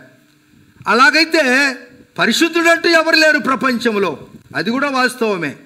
అందరూ పర్ఫెక్షన్ అంటే ఎవరికి లేదు. అందరూ కూడా ఏదో ఒక బలహీనతలో ఉన్నారు. కానీ ఆ బలహీనత దేవుని యొక్క సేవకు ఆటంకంగా ఉండకూడదు. హల్లెలూయా. ఇప్పుడు తుకికు ఎఫెసు సంఘానికి వెళ్ళాడు. ఎఫెసు సంఘం ఎటువంటిదంటే చాలా మంచి సంఘం. ఇప్పుడు మనం చదువుకున్నాం. ఇప్పుడు 3వ వచనంలో మనం చూసినప్పుడు, నీవు సహనము కలిగి నా నిమిత్తము, నా నామము నిమిత్తము భారము భరించి అలయలేదనియు కూడా నేను ఎరుగుదును. తుకికి ఎక్కడికి వచ్చాడు? ఎఫెసు సంఘానికి వచ్చినప్పుడు సహనము కలిగినటువంటి సంఘము, అలిసిపోయే సంఘము కూడా కాదు. హల్లెలూయా. అలిసిపోయిన వాళ్ళకి ఏమేమి వస్తుందో చెప్పండి. సంఘంలో కూర్చొని అలిసిపోతే ఏమేమి వస్తుందో చెప్పండి. మీరు చెప్పాలి, నాకు నేను వింటా. మళ్ళా చెప్పాలి. అలిసిపోతే ఏమొస్తుందండి? అలిసిపోయిన వారు, సంసోను ఎక్కడ నిద్రపోయాడు? నిద్రపోని స్థలములో ఆయన. ఇది బీభత్సవమే, చరిత్రలో ఎవరికి జరగలే ఇట్లా. ఏంటి? అలిసిపోయిన వ్యక్తి నిద్ర ఎక్కడ పోయినాడు? ఎక్కడో ఒక స్త్రీ దగ్గర అభిషేకం పొందినటువంటి వ్యక్తి అక్కడ నిద్రపోవటం వలన అభిషేకం అతన్ని కూడా ఒక క్షౌరానికి మంగళవారిని తీసుకొచ్చి మొత్తం గురిగించింది. నిద్రపోతూ అసలు ఈమెకి ఇంత అవగాహన, ఇతనికి ఇంత అవగాహన కూడా రాలేదు. ఒక వ్యక్తి కత్తి తీసుకొని వచ్చి అన్ని క్షౌరం చేస్తుంటే కూడా ఇతనికి నిద్ర మెలకువ. అందుకే కొన్ని పర్యాయాలు కొందరు దిగవలసిన స్టేషన్ మర్చిపోతారు. ఎందుకు పడతారు? అక్కడికి 2-3 స్టేషన్ జరిగిన తర్వాత ఏంటి ఇది, ఏ స్టేషన్ రీ అని అంటే, ఇది ఫలానా స్టేషన్. అమ్మమ్మమ్మ, గంట దూడైపోయింది తండ్రి. అలాంటి కొన్ని జరుగుతుంటాయి లేవా? మీకు ఎవరికైనా జరిగినాయి అట్లా? మర్చిపోయి ప్రభు నేను దాటిపోయినాను. ఇది జరిగింది కూడా ఇదే. ఓ దేవుని పిల్లలారా, ఎఫెసు సంఘము అలిసిపోయేది కాదు. ఎఫెసు సంఘము సహనము కలిగింది. ఎఫెసు సంఘమును గురించి ఇక్కడ యోహాను భక్తుడు పొగుడుతూ ఉన్నాడు. 3వ వచనంలో మరోసారి చదువుకుందాం. నీవు సహనము కలిగి భారము భరించేది స్తంభము. Praise the lord. హల్లెలూయా. ఈ యొక్క దీనికి 11 పిల్లర్స్ ఉన్నాయి. ఎన్ని పిల్లర్స్ ఉన్నాయండి? ఈ పిల్లర్స్ ఎందుకు వేస్తారంటే మీ ఇంటికి కూడా ఇంకా ఎక్కువ ఉండొచ్చు. ఏండి? అవి భారం భరిస్తాయన్నమాట. ఎఫెసు సంఘములో ఉన్నవారు భారం భరించేవారుగా ఉండాలి. హల్లెలూయా. ఇంట్లో ఉన్నా నువ్వు భారం భరించేవాడుగా ఉండాలి. చాలామంది కుటుంబాలు అప్పుల పాలు అయితే ఎందుకు చెప్పండి? ఊరికే నాకు చెప్పండి. కుటుంబాలు అప్పుల పాలు ఎందుకు అవుతాయి? కొన్ని కారణాలు ఉన్నాయి. అప్పులు కావాలంటే, ఒకటి బిడ్డల హయ్యర్ ఎడ్యుకేషన్, రెండవది ఉన్నట్టుండి ఏదైనా అనారోగ్యము, మూడవది కొన్ని ఇంకా ఏదైనా జరుగుతుంది. అది మంచి కార్యాలు. ఊరికేనే బాకీలైనాయి అంటే ఎట్లా? ಏನಪ್ಪ ಏನು ಮಾಡಿದ್ರಿ? ಸುಮ್ಮನೆ ಆಗಿದೆ. ಸುಮ್ಮನೆ అంటే ఊరికనే బాకీలట. అరే అట్లా అంటే ఒకటి నువ్వు లెక్క చేసుకోవాలి. ఈ కుటుంబ యజమానికి కానీ యజమానురాలకు కానీ భారము బాధ్యత కలిగినటువంటి ఇంటి ఆడబిడ్డ లేక ఇంటి యజమానుడు మనకొచ్చిన దాంట్లో తృప్తి కలిగి కాస్త 10 రూపాయలు మిగిలించుకుంటే రేపు ఏదైనా నువ్వు పని చేసుకోవటానికి బాగుంటుంది. అంతేగాని ప్రతి ఫంక్షన్ వచ్చినప్పుడు నీ వారితో అప్పులు తీసుకుని వస్తే ఎట్టుంటుంది నీకు? ఎప్పుడు చెప్పుకుంటూ నేను అది చేసినాను, అప్పులు తెచ్చుకున్నాను, ఎవడు చేయమన్నాడా అని నువ్వే అంటావు మళ్ళా. ఇప్పుడు ఎఫెసు సంఘము సహనము కలిగి ఉంది. ఎఫెసు సంఘము అలసిపోయేది కాదు. ఎఫెసు సంఘము భారము కలిగినటువంటి సంఘము. చదవండి. అలయలేని సంఘము. అయినను నీకుండిన మొదట ప్రేమను నీవు వదిలితివి ఓ ఎఫెసి సంఘమా. మొదటిలో ఉన్న ప్రేమ ఏమైపోయిందండి? చచ్చిపోయింది. ఏమైపోయింది? అందుకే భార్య భర్తల మీద కొట్లాట ఎందుకు వచ్చేది అంటే, ఇద్దరికి మాటలు లేవు, పొయ్యి లేక పూలలు లేవు అని ఒక ఆయన. ఇప్పుడు గ్యాస్ వచ్చింది లేవు, నో ప్రాబ్లం అండి. ఇద్దరికి మాటలు లేవు ఏంటి? భార్య భర్తలు కొట్లాడుకున్నప్పుడు భర్తతో చెప్పడు, భార్య వాళ్ళ బిడ్డతో చెప్తాడు, ఏమే అడిగిపో, గ్యాస్ ఉందేమో అడిగిపోయి అంటాడు. మళ్ళీ వాడివి అమ్మకాడివి లేదంట అమ్మ. మళ్ళీ వాడొచ్చి లేదంట. పాపం పిల్లల దగ్గర మీరు ఎందుకు నవ్వుతున్నారు? స్తోత్రం. కొన్ని అనుభవాలు ఉన్నట్టుగానే వాస్తవం ఏంటి? ఇది సత్యం. దేవుని పిల్లారా, ఎఫెసు సంఘానికి, ఎఫెసుకి వెళ్ళాడు తుకికు. ఎఫెసు సంఘం ఎటువంటిదంటే భారము, సహనము అలా లేకున్నటువంటి సంఘము. అయితే ఏమంటున్నాడు ఇక్కడ, నువ్వు మొదటి ప్రేమను వదులుతీవి గనుక నేను నీ మీద ఒకటే తప్పు మోపవలసి ఉన్నాను. ఎన్ని తప్పులండి? ఒక తప్పు మీదకే మనకు పనిష్మెంట్ ఇస్తే రెండో తప్పుకు మనం బ్రతుకుతామా? ఏమండి? అందుకు ఒక ఆయన పెళ్ళిలో వాక్యం చెప్తూ, ఏమయ్యా నీ భార్య ఎప్పుడు నీ మీద భలే కోపడుతుంది ఎందుకయ్యా అని అడిగాడు. ఏం చేయాలి సార్? కోపడితే కోపడిని సార్ అంటే, ఏం కథ ఏంటంటే, చూడు సార్, ఆమె నా మీద కోపడచ్చు, నాకు గనక కోపం వస్తే ఒక దెబ్బ కొడితే సావదు, రెండో దెబ్బకు బతకదన్నాడు ఆయన. అందుకని నాకు కోపం రాకుండా ఉంటేనే చెప్పరు చాలా. నాకు కోపం వచ్చిందంటే ఈ విమానం మొత్తం మొగుడుతుంది, ఒక దెబ్బకు సావదు, రెండవ దెబ్బకు బతకదు. అందుకని సార్ నాకు అందుకే కోపం రావటం లేదు, నన్ను మీరెవరు కూడా రెచ్చగొట్టొద్దు అన్నాడు ఆయన. మీకు వందనాలు, మీ అయ్యగారిని మీరు ఇప్పుడు కూడా కోపానికి గురిచేయదు. ఎఫెసు సంఘం మీద ఒక్కటే నెపము ఏంటండి? రెండు వద్దు. నేను తుకికి నువ్వు వెళ్ళావు, అక్కడికి నీలో ఏముంది తెలుసా? అన్నీ ఉన్నాయి, కానీ నీ నెపం కూడా ఒకటి ఎందుకు వచ్చిందనగా, మొదట నీకున్న ప్రేమ ఏమైపోయింది? చచ్చిపోయింది. ఇప్పుడు ప్రేమ చనిపోతే ప్రేమ అనేది కూడా ఒక వృక్షమే. ఇది ఎండిపోయింది అనుకోండి, ఎండిపోయింది కనుకనే ప్రేమ అనేటువంటి చెట్టు ఏమిట్లా ఉందంటే నిరాకారంగా ఉంది, ఆకారం లేనిదాగా ఉంది. ఇప్పుడు ఆ ప్రేమ మరలా పచ్చబడాలి అంటే, ఆ చెట్టు పచ్చబడాలంటే ఎక్కడో నీటి చెమ్మ ఆ చచ్చిపోయినటువంటి ఏర్లకు తగులుకోవడం లోపల, భూమి లోపల. అందుకే అపోస్తులు పౌలు అంటాడు, మీరు లోతైన వేర్లు పారి, వేర్లు కాదు వేరు పారి, లోపల వేరుకు నీటి చెమ్మ తగలాల. నీరు అనేది దేవుని యొక్క వాక్యానికి సాదృశ్యం. చప్పులు కూడా తెలుసుదామా? దేవుని యొక్క వాక్యము నీలో తడిసినప్పుడు మెల్లమెల్లగా అందులో నుంచి కింది భూమిలో నుండి దానికి ఏమిస్తుందనగా సత్వను, శక్తినిస్తుంది. అప్పుడు ఎండిపోయిన ఆ చెట్టు మెల్లమెల్లగా పచ్చదనము, ఆకులు చిన్న చిన్నగా ఆకులు, పిందెలు, కాయలు పండుతూ బాగా బ్రహ్మాండంగా వికసిస్తుంది. అప్పుడు ప్రజలు అంటారు, పోయిన 2 నెలల క్రితం ఈ చెట్టు బాగా ఎండిపోయి ఉన్నది, చాలా ఎండిపోయినది అన్నట్లున్నట్టుండి మరలా ఈ చెట్టు వికసించిందంటే ఎక్కడో దేవుని కార్యం జరిగింది. ఎక్కడో జరిగిందనగా, ఎక్కడ జరిగిందనగా అది భూమిలో ఉన్నటువంటి వేరులో జరిగింది దాని కార్యము. హల్లెలూయా. చెట్టు మీద నీళ్లు పోస్తే చెట్టుకు శక్తి రాదు, కానీ ఆకులు కాస్త పచ్చబడొచ్చు, కానీ ఏరులో నీళ్లు పోతే కింద నుంచి దానికి శక్తి వస్తుంది. అందుకే మీరు ఎలా శక్తి పొందాలనగా, లోతైన వేరులో నుండి మీకు శక్తి పొందినప్పుడు సంఘములో మీరు స్తంభంగా ఉంటారు, సహనము కలిగి ఉంటారు, అలిసిపోకుండా ఉంటారు. తుకికి అపోస్తుల పౌలు హృదయములో ఉన్నటువంటి ఆ భారము తుకికి ట్రాన్స్ఫర్ అయిపోయింది. అది ట్రాన్స్ఫర్మేషన్ అయినప్పుడు ఎఫెసు సంఘములో ఉన్నటువంటి విషయాలు ఆయన చెబుతూ ఉన్నాడు. దేవుని బిడ్డలారా, అప్పుడు అంటాడు, రండి ప్రకటన గ్రంథం దగ్గరికి, 5వ వచనము, నీవు ఏ స్థితిలో నుండి పడితివో అది జ్ఞాపకం చేసుకుని మారు మనసు పొంది ఆ మొదటి క్రియలను చేయము. అట్లు నువ్వు చేసి మారు మనసు పొందితే సరి, లేకపోతే నేను నీ యొద్దకు వచ్చి నీ దీపస్తంభమును దాని చోట నుండి నేను తీసివేస్తాను. తుకికి ఉన్నటువంటి తుకికు ఒక విశ్వాసికి సాదృశ్యం, ఒక బిలీవర్కు సాదృశ్యం, బ్రదర్ ఆర్ సిస్టర్, సహోదరి లేక సహోదరుడు. చెరలో ఉన్నటువంటి అపోస్తులు పౌలు యేసుక్రీస్తు వారికి సాదృశ్యం.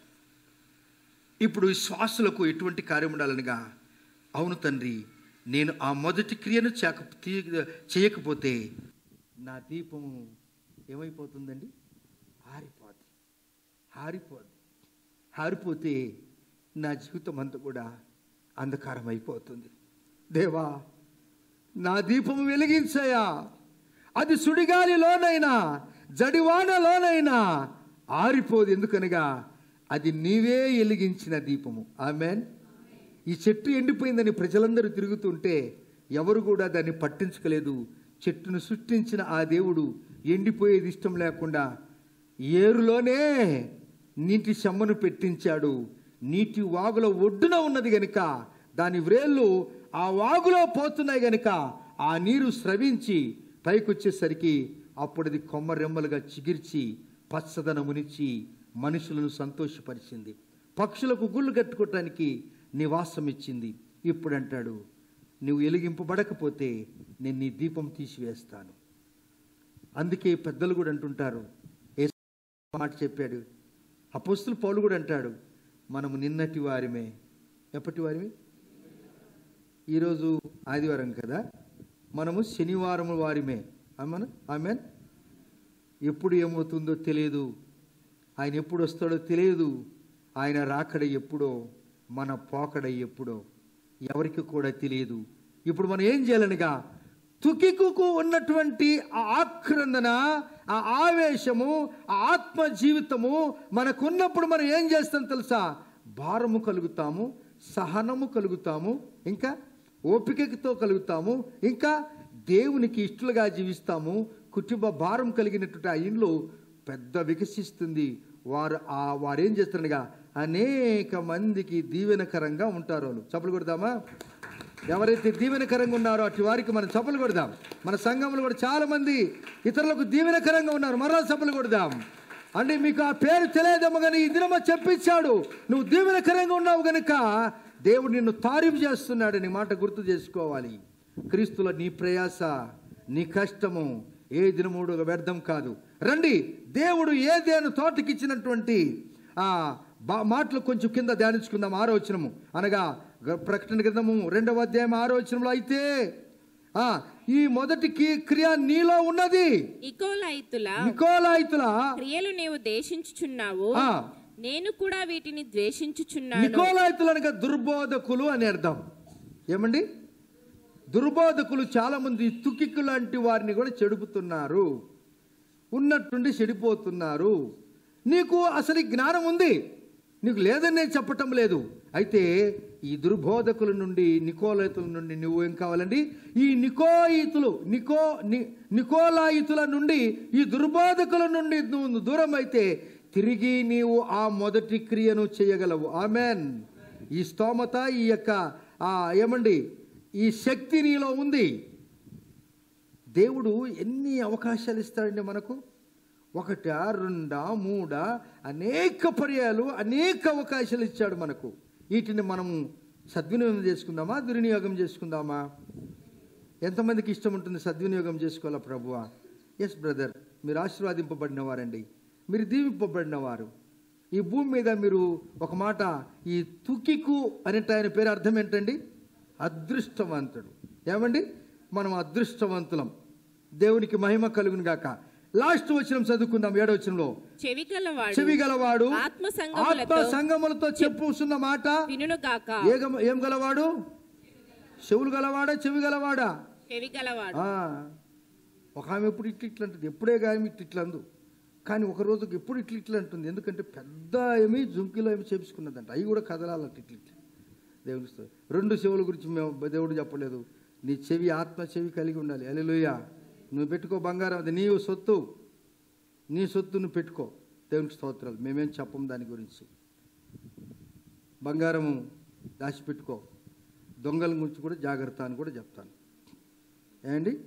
దొంగల గురించి కూడా జాగ్రత్తగా ఉండాలి. ఒక ఆమె ఇలాగనే బంగారు దండేసుకొని రోజు వాకింగ్ పోతుందంట. అప్పుడు పొద్దున్నే 6 గంటలకు చూసి పోతుంది, తప్పకుండా ఈ చైన్ కొట్టుకోవాలా, తీసుకోవాలనుకున్నాడు. వీడు కూడా వాకింగ్ వచ్చినట్టు రోజు పోతున్నాడు, మొత్తానికి చైన్ తీసుకోవాలని. అప్పుడు గబగబ వెళ్ళాడు పరిగెత్తుకొని పోయినట్టు పోయి టక్కున ఆమె ఆ చైన్ తీసుకొని పరిగెత్తే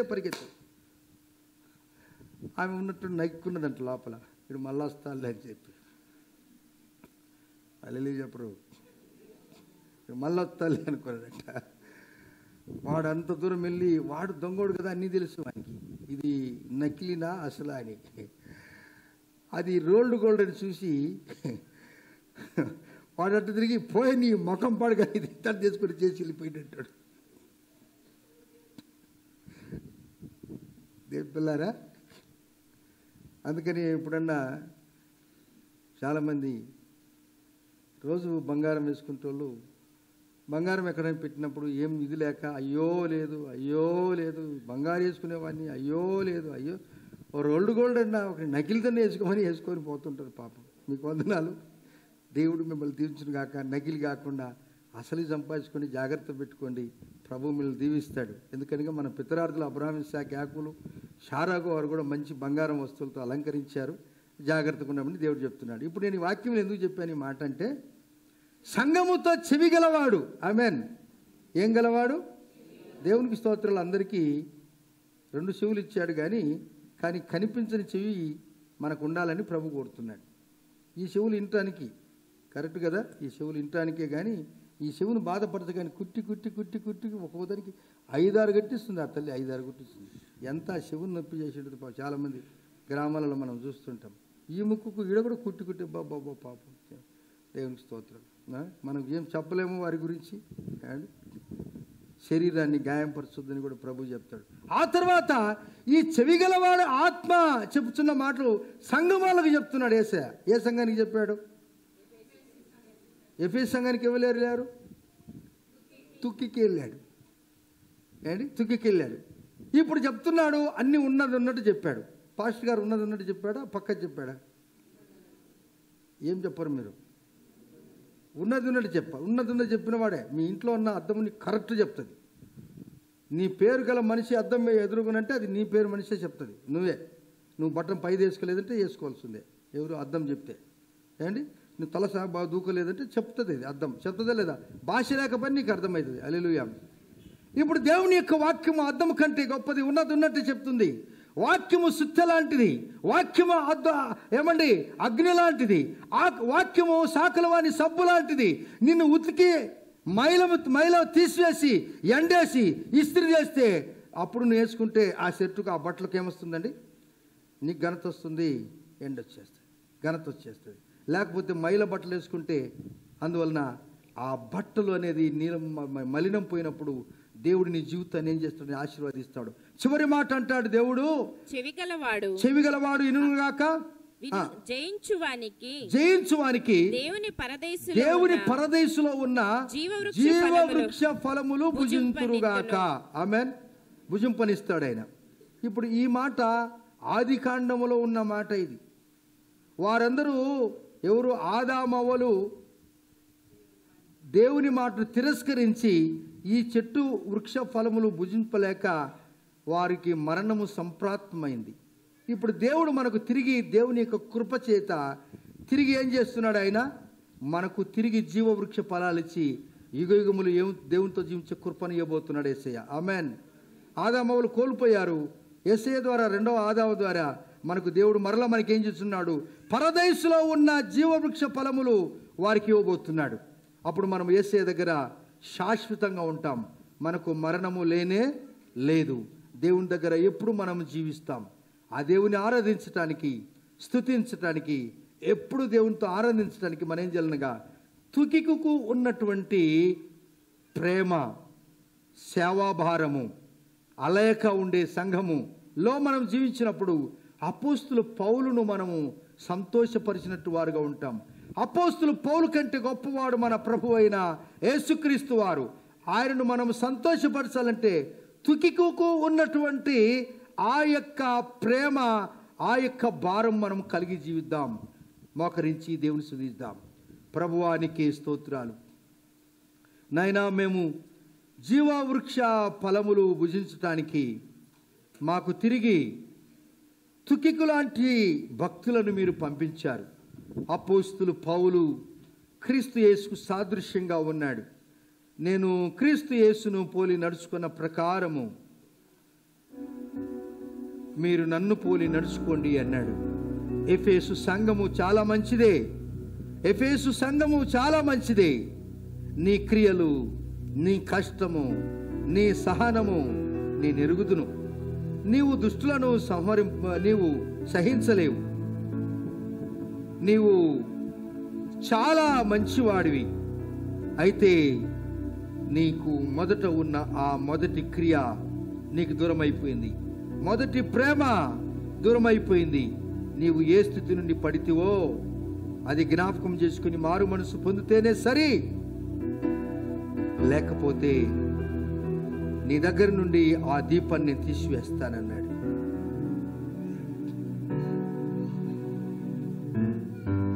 మన దీపం వెలిగింపబడాలే కానీ అంధకారములో మనం జీవించకూడదు. చెరలో కష్టములో ఉన్నటువంటి అపోస్తలుడు పౌలు, ఆయన చెరలో ఉన్నాడు, సంఖ్యలో ఉన్నాడని సంఘమంతా బాధపడుతూ ఉంటే నా గురించి సమాచారము, ఇదిగో నాకు సన్నిహితుడు, స్నేహితుడు, మంచి సేవకుడు, నమ్మకమైన వాడు, ఆయన నా సమాచారం మీకు అన్నీ తెలుపుతాడన్నాడు. తుక్కికి ఎఫెసుకు వచ్చాడు. ఎఫెసు చిన్న పట్టణమే కానీ అక్కడ మంచి విశ్వాసులు ఉన్నారు. మనది చిన్న సంఘమే కావచ్చు బ్రదర్ సిస్టర్, కానీ మంచి విశ్వాసులు దేవుని మందిరంలో ఉన్నారు. ఆ మంచి అనే విశ్వాసి మొదట ఉన్న ప్రేమ పోగొట్టుకుంటే నువ్వు సరిచేసుకునే స్తోమత కూడా నీకుందంట ప్రభు అంటాడు. నువ్వు అది సరి చేసుకోగలవు అని కూడా దేవుడు చెప్తున్నాడు. నీ దీపము నీలో నుండి తీసివేయటకు నేను రాలేదు, తిరిగి నిన్ను వెలిగించడానికి నేను వచ్చాను. నీ జీవితంలో గొప్ప కార్యాలు నేను జరిగిస్తాను. కేవలం ఎండిపోయిన చెట్టు, 2-3 నెలల నుంచి కేవలం ఎండిపోయిన చెట్టును దేవుడు దర్శించాడు. వేర్లే, దాని వేర్లలో నుండి చెమ్మ రాగా అది వికసించింది. అలాగనే దేవుడు నిన్ను వికసింపజేస్తాడు. ఏదేను తోటలో కోల్పోయినటువంటి ఆ పరదేశు అనుభవం పోగొట్టుకున్నటువంటి ఆదాము అవ్వలకు ఆ భాగ్యం లేకపోయింది. అయితే దేవుడు క్రీస్తు ద్వారా ఆ భాగ్యం మనకిచ్చి, నేను మరలా వారికి పరదేశులో ఉన్న జీవవృక్ష ఫలములు వారికి భుజింపనిత్తును. ఇది దేవుని యొక్క వాగ్దానం. ఎస్, తిరిగి నీ జీవితాన్ని కట్టుతానంటాడు యేసయ్య. దీపస్తంభములో నుండి నేను తీసివేస్తానన్నప్పుడు పరిశుద్ధాత్మ దేవుడు గోజారుతున్నాడు. ఆదాము అవ్వలు ఏదేని తోటలో దేవుని మాటలు తిరస్కరించి ఆ ఫలములను వారు భుజించటం వలన, జీవవృక్ష ఫలములు భుజించటం వలన కోల్పోయారు. అయితే తుకికి లాంటి వారు దేవుని యొక్క వాక్యం సందేశము, దేవుని యొక్క మనసుని ఎరిగిన వారు కృప చూపించారు. ఆ దేవాది దేవుడు కృప చూపించి తిరిగి ఏదేను తోట వైభవము, ఆ పరదేశు వైభవము, ఆ పరలోక రాజ్య వైభవము దేవుడు సంఘానికి ఇచ్చాడు. చెవిగలవాడు ఆత్మ సంఘములతో చెప్పు మాట వినుగాక. జయించు వారికి, అనగా ఈ నికోలైతుల బోధలు జయించాలి. లోకాన్ని జయించిన వారికి దేవుని పరదేశులో ఉన్న జీవవృక్ష ఫలములు భుజింపనిత్తును. అది ఆయన ప్రవచనమై ఉన్నది. తిరిగి మనకు ఏదేను తోట వైభవం ఇవ్వబోతున్నాడు పరలోక రాజ్యములో. మీరు పొందుకోవటానికి సిద్ధంగా ఉన్నారా? Yes. Can you lift up your hands? నీ చేతులు పైకెత్తగలవా? ನಿಮ್ಮ ಕೈಗಳು ಮೇಲಕ್ಕೆತ್ತಿರಿ. ನಮ್ಮ ಕರ್ತನ ನಾವು ಆರಾಧಿಸೋಣ, ಸ್ತುತಿಸೋಣ. పేరు చిన్నదే, 2 అక్షరాల పేరే. తుకికు 3 అక్షరాలు. తుకి కు అనే మాట ఆ నీ పేరుకు తర్వాత వచ్చేది, 2 వచ్చిన మాట అది తుకి. ఆ తుకికు ఉన్న భారము నీకుండాలి. స్తోత్రములు దేవా, స్తోత్రములు. హల్లెలూయా. మారని నీ కృప నన్ను మరవకున్నదయ్యా. నీ మారని కృప నన్ను దీపస్తంభం నుంచి చీకట్లోనికి పోవాలని ఒప్పుకోదు ప్రభువా.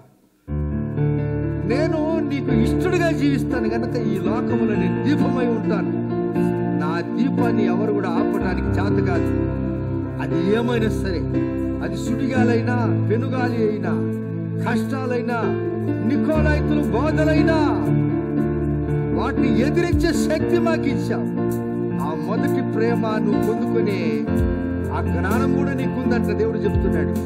అది నువ్వు పొందుకోగలవని దేవుడు నీకు ఆ స్పర్శ ఇచ్చాడు. నీకు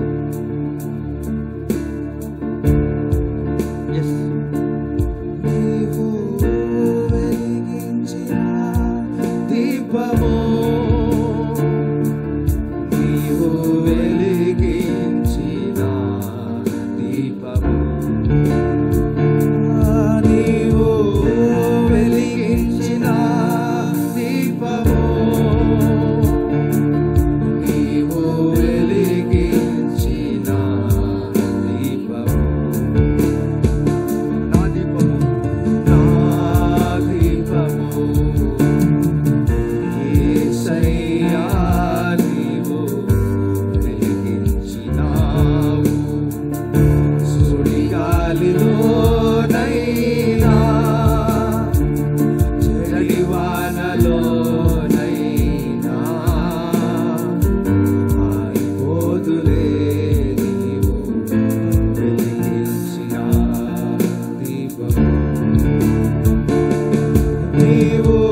ప్రతిచుచున్నది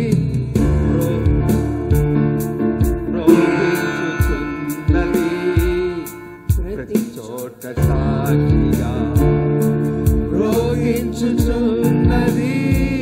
ప్రతి చోట సాక్షిగా. చేతులు పైకి ఆలోచిద్దామా. దీపము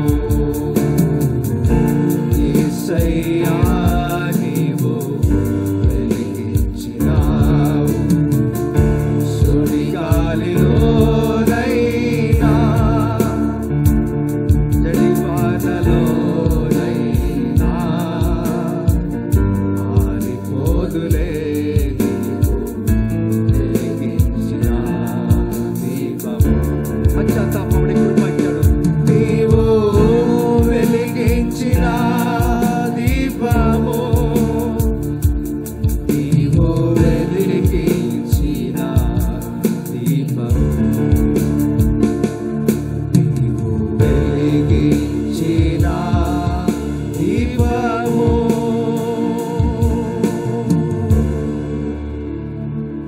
దేవుడు నిన్ను వెలిగించడానికి తీసుకుని వచ్చాడు. నీకు ఆ జ్ఞానం ఇచ్చాడు. నీకు ఆ మొదటి క్రియ, ప్రభువుకు నీకున్న సంబంధము, ఆ జ్ఞానం ఇచ్చాడు నీకు దేవుడు. ఆ స్పర్శ ఇచ్చాడు నీకు. ఎంత ప్రేమ గలవాడు కదా. ఆది కాండములు కోల్పోయినటువంటి ఆనందాన్ని ప్రకటన గ్రంథములు తిరిగి తెస్తున్నాడు యేసయ్య. ఆయన కృప కాదా? ఆయన కృప కాదా? చెప్పండి మీరే. దేవా స్తోత్రాలు. ఆరని హోరులో నేలపై నా ముందు నిలచితివే, సైన్యముల అధిపతివై. కష్టాలు, నష్టము, దుఃఖం, ఏడుపు, కన్నీరు మాత్రం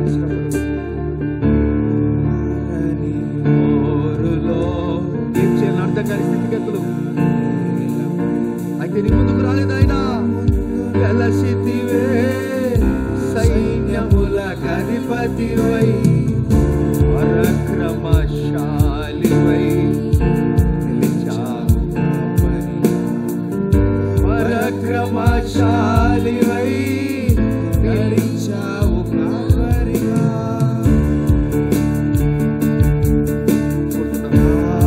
దీపము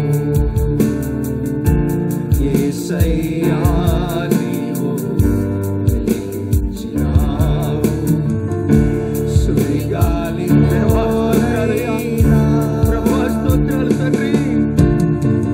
నా దీపాన్ని వెలిగిస్తున్నాడు స్వామి.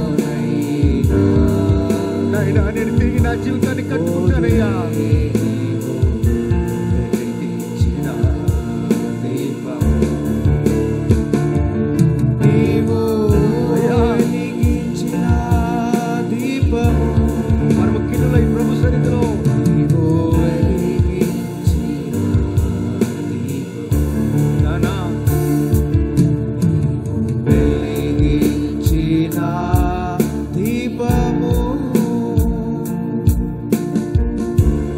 అయినా నేను తిరిగి నా జీవితాన్ని కట్టుకుంటానయ్యా. తిరిగి తిరిగి తిరిగి ఆ మాట. ఎఫెసు సంఘానికి ఎటువంటి ఘనత ఉందండి. సహనము, భారము, ఓపిక. నీ గురించి నేనున్నాను, నీ క్రియల గురించి నాకు తెలుసు. కానీ ఒక మాట నేను తప్పకుండా చెప్తున్నాను. ఇంత పొగిడి నిన్ను ఇంకొక మార్కు తెచ్చింటే 100కు 100 మార్కులు వచ్చాయి కదా. ఆ జ్ఞానం కూడా నీకుంది. అదే నీ మొదటి క్రియ, నీ మొదటి క్రియ, నీ మొదటి ప్రేమ. దేంట్లోనూ నువ్వు మరిమనిషావు యేసయ్యను. అన్ని ఇచ్చిన తర్వాత యేసయ్య నాకెందుకు అనుకున్నావా? నేను బాగున్నాను, షటిల్ అయిపోయాను బాగా అనుకున్నావా? బ్రదర్, సిస్టర్, తమ్ముడు అలా అనుకున్నావా? నాన్న నాకేం పర్వాలేదని అనుకుంటున్నావా? No, it is not like. You don't think like that. అలాగన నువ్వు ఆలోచన చేయవద్దు. ఆత్మీయ జీవితం వేరు, ఆస్తి వేరు. నీ జీవితంలో గొప్ప కార్యం చేయటానికి యేసయ్య వచ్చాడు. ప్రార్థన చేసుకుందామా? పరిశుద్ధుడా, ప్రేమగల తండ్రి, మీ గొప్పతనాన్ని బట్టి వందనాలు చెల్లిస్తున్నాం. మా మీద ప్రేమ కలిగి మమ్మల్ని పొగిడారు, మంచిదే. కానీ మాలో ఉన్న చిన్న బలహీనత కూడా మీరు మాకు చెప్పినందుకు మా 2 చేతులు జోడించి మీకు వందనాలు చెల్లిస్తున్నా. మేము తిరిగి కట్టుకునే ఆ జ్ఞానం కూడా మాకుందని మీరు చెప్పారు, ఆ స్తోమత మాకుందని చెప్పారు, ఆ ఆలోచన కూడా మాకుందని మీరు చెప్పారు. నీ మాటను బట్టి, మీ ప్రోత్సాహాన్ని బట్టి స్తోత్రాలు. జీవవృక్ష ఫలములు భుజించి యుగయుగముల మీద జీవించే కృపను మాకు తిరిగి ఇచ్చినందుకు మీకు స్తోత్రాలు. ఎందుకని ప్రియబిడ్డలు వెళ్తున్నారు, వీరితో ఉండండి. మీ సాయం కోరుతున్నాం, కృప చూపించండి. మంచి పరాకులు తోడుగా ఆయనడిగా ఉండండి. నిరాశ నిస్పృహలో ఉన్న వారిని ఓదార్చి ధైర్యపరచండి. ఈ దినం ఎంతో మంది కన్నీరు విడిచారు. మీ స్వాస్థాలతో వారి కన్నీరు తోడవండి. వారిచ్చిన కన్నీటిని మీరు మీ పుస్తకంలో రాసుకున్నారు అని మేము నమ్ముతున్నాం. ఏ బిడ్డైతే సమాజంలో, సంఘములో పరిశుద్ధులతో కన్నీరు విడుస్తుందో వారి కన్నీరు మీ కవిలలో, పుస్తకంలో రాస్తారని చెప్పారు. ప్రభువా, దీవించి ఆశీర్వదించి మీరు మాయం పొందండి. మీకే ఘనత, మీకే ప్రభావములు యేసయ్య నామములోనే ప్రార్థించి అడిగి పొంది ఉన్నాము తండ్రి. ఆమెను మన తల్లి దేవుని ప్రేమ, కుమారుని యొక్క కృప, పరిశుద్ధాత్మ దేవునికి అన్న సావాసము ఇక్కడ మనందరికీ దేవుని కృప అలనాడు తుకికి ఉన్నటువంటి ఆ ప్రేమ, ఆ కృప, ఆ భారము, ఎఫెసు సంఘకు ఉన్నటువంటి ఆ భారము యేసయ్య మనకు సదాకాలము అనుగ్రహించునుగాక. Amen. Amen. Praise the lord. దేవుడు మిమ్మల్ని దీవించునుగాక. థాంక్యూ.